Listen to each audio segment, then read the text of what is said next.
క్రీస్తు వారి నామంలో శరీరస్తులందరికీ వందనాలు. నన్ను ప్రేమతో ఆహ్వానించిన స్థానిక సంఘ పెద్దలు ప్రియులు అబ్రహాం గారికి, యానాదన్నయ్య గారికి, స్థానిక సంఘ పెద్దలు, విశ్వాసులు, సహోదర సహోదరులకు ప్రత్యేకమైన కృతజ్ఞత వందనాలు తెలియజేస్తా ఉన్నాను.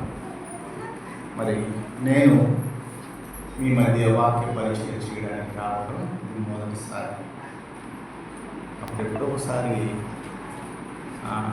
ఏదో సమావేశంలో రావడం జరిగింది, కానీ ఇట్లా వ్యక్తిగతంగా మీ మధ్యకి రావడం ఇది మొదటిసారి.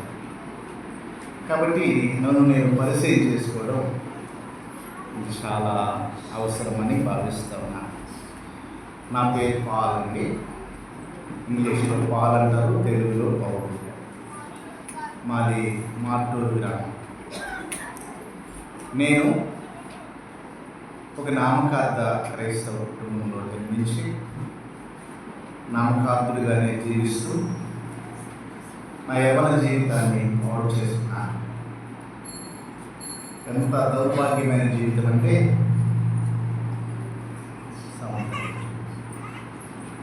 బంధువులు ఇంటికి వెళ్తే మా ఇంటికి రాబోయే నిన్ను బట్టి మా పిల్లలు చెడిపోతారు. మా తల్లిదండ్రులు కూడా మా అక్కడ గురించి అడుగుతారు కదా, నువ్వు చచ్చిపోతే మాకు చాలా ఆనందమైన. అంత దౌర్భాగ్యమైన జీవితం. గుంటూరు పట్టాభిపురం పోలీస్ స్టేషన్లో 17 ఏళ్ల వయసులోనే నా పేరు లిఖించబడింది. రమణి షీట్ తీశారు. అంటే అంత దౌర్భాగ్యమైన జీవితం. అయితే నాకున్న ఒక మంచి అలవాటు ఏంటంటే, ఎక్కడ ఉన్నా చర్చికి వెళ్ళేవాడిని. ఎక్కడ ఉన్నా అది ఏదైనా చర్చ్ అంటే చర్చికి వెళ్ళేవాడిని. పాకెట్ బైబిల్ ఉండేది నా దగ్గర, ఇప్పుడు ఇంగ్లీష్ బైబిల్. ఆ ప్రార్థన అయినంతసేపు బైబిల్ తీసుకునేవాడిని. ప్రార్థన అయిపోగానే బైబిల్ జేబులో పట్టుకొని ఇష్టానుసారమైన జీవితం. అలా ఉంటుండగా 1992 మార్చి 2వ ఆదివారం ఇలానే మార్టూరు గ్రామంలో బొడ్రాయి సెంటర్లో ఉన్న హెర్మోను ప్రార్థనా మందిరంలో దేవుని వాక్యం వింటూ ఉన్నాను. ఆ రోజు దైవ సేవకుడు వాక్యం మాట్లాడుతూ రోమీయులకు రాసిన పత్రిక 5వ అధ్యాయంలో దేవుని ప్రేమను గురించి వివరిస్తూ ఉన్నాను. నాకున్న అలవాటు ఏంటంటే, అప్పటి నుంచి ఇప్పుడు కూడా బైబిల్ చదివే అలవాటు, రిఫరెన్స్ చదువుతూ ఉంటుండగా రోమాపత్రిక 5వ అధ్యాయం 8వ వచనంలో దేవుడు నాతో మాట్లాడడం జరిగింది. అయితే దేవుడు మన ఎడల తన ప్రేమను వెల్లడిపరుచుకున్నాడు.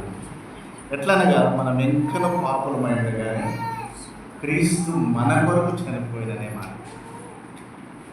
నా తల్లిదండ్రులు నా కొరకు చనిపోవడానికి ఇష్టపడలేదు. నా బంధువులు నా కొరకు చనిపోవడానికి ఇష్టపడలేదు.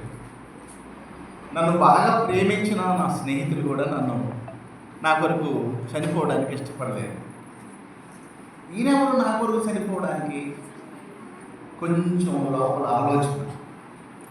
అట్లా వాక్యం చెప్పుకుంటూ వెళుతూ 139వ కీర్తనలోకి తీసుకెళ్ళాడు. దేవుడు నీ నడకను నీ పడకను పరిశీలన చేస్తున్నాడు. నువ్వు కూర్చుంట లేచుట దేవుడికి తెలుసు.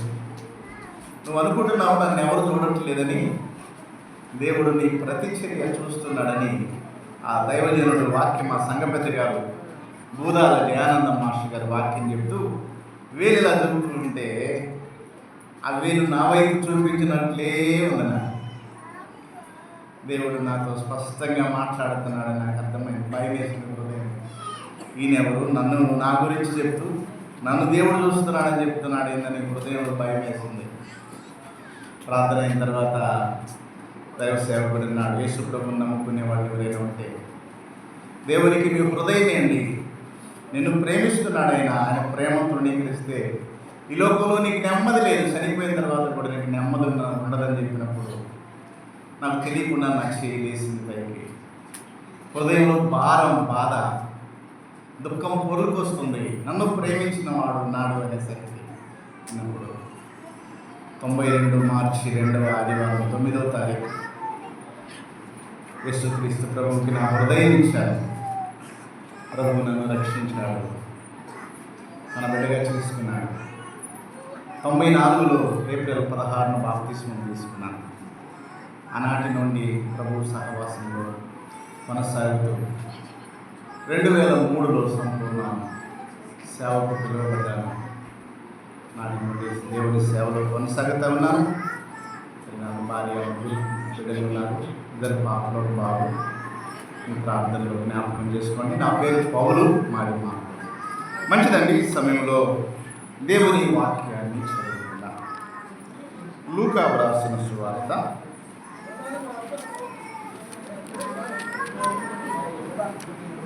18వ అధ్యాయం. లూకా వ్రాసిన సువార్త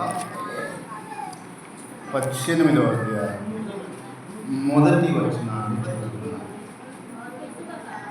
వారు విసుకక నిత్యము ప్రార్థన చేయుచుండవలెననుటకు ఆయన వారితో ఈ ఉపమానము చెప్పాను. ప్రార్థన చేసుకొని దేవుని వాక్యాన్ని ధ్యానం చేసుకున్నాం. మహాకనికరము గల మా ప్రియ పరలోకపు తండ్రి, జీవము గల దేవ, క్రీస్తు యేసు ప్రభు మహిమగల నామంలో మిమ్మల్ని స్తుతిస్తా ఉన్నాం.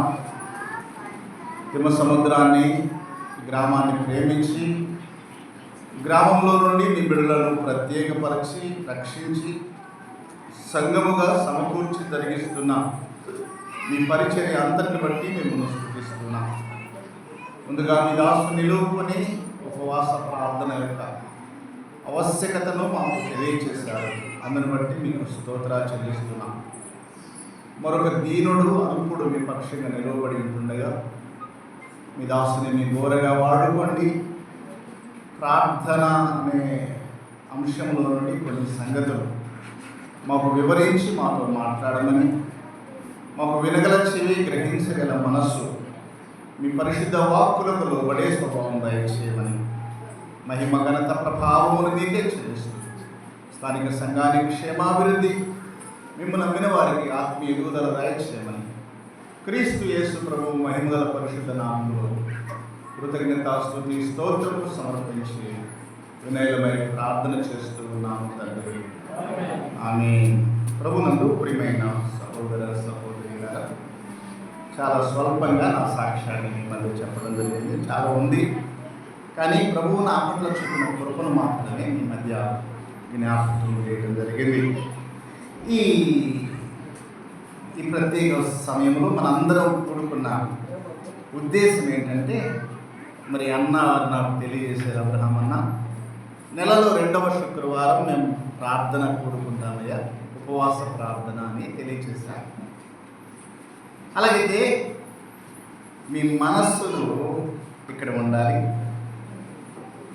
మీ శరీరాలు ఇక్కడే ఉండాలి. కొన్నిసార్లు బాడీ ప్రజెంట్, మైండ్ ఆబ్సెంట్గా ఉంటుంది. అలా ఉండకండి. కొద్దిసేపే మనం ఉండే దేవుని సన్నిధిలో దేవుని మాటల మీద లక్ష్యం ఉంచుతాం. ఎందుకంటే లేఖనం ఒక మాట ఉంది, ఎక్కడ 2 3 డాష్. మీరు పూర్తి చేయాలి. చెప్పండి. ఎక్కడ 2 3 నా నామమున కూడి ఉందురో అక్కడ వారి మధ్య, కదండి, వారి మధ్యను నేను ఉంటానన్నాడు. కాబట్టి హీ ఈజ్ అమంగ్ అస్, ఆయన మన మధ్య ఉన్నారు. Do not forget about it. దాన్ని మనం మర్చిపోకూడదు. ప్రభు ఎక్కడున్నాడు ఇప్పుడు? మామగారు ఎక్కడున్నారు? మన మధ్య ఉన్నారు. మన మధ్యనేనా? మన మధ్య మాత్రమే కాదు, ఆయన మనతో ఉన్నాడు. ఆయన మనల్లో, నమ్మిన ప్రతి విశ్వాసిలో ఆయన ఉన్నాడు. కాబట్టి ఇది మర్చిపోకూడదు. మన మధ్య ఆయన ఉన్నాడు, మనతో ఆయన ఉన్నాడు, మనలో ఆయన ఉన్నాడు. సరే, మంచిదండి. యేసుక్రీస్తు ప్రభువారు ఈ లోకములో ఉన్నప్పుడు చెప్పిన ఒక ప్రాముఖ్యమైన మాటను మనం చదువుకున్నాం. ఏంటి ఆ మాట అంటే, వారు విసుకక నిత్యము ప్రార్థన చేయుచుండవలెను. ఈ ఉదయకాలం ఈ ప్రార్థనకు వచ్చిన మనలో ఎంతమంది ప్రార్థన చేసి దేవుని సన్నిధికి వచ్చారు? ఈ ఉదయకాలం ఎంతమంది ప్రార్థన చేసి దేవుని సన్నిధికి వచ్చారు? ప్రార్థన చేసిన వాళ్ళు చేతులు ఎత్తండి. దేవునికి స్తోత్రం. సంతోషం.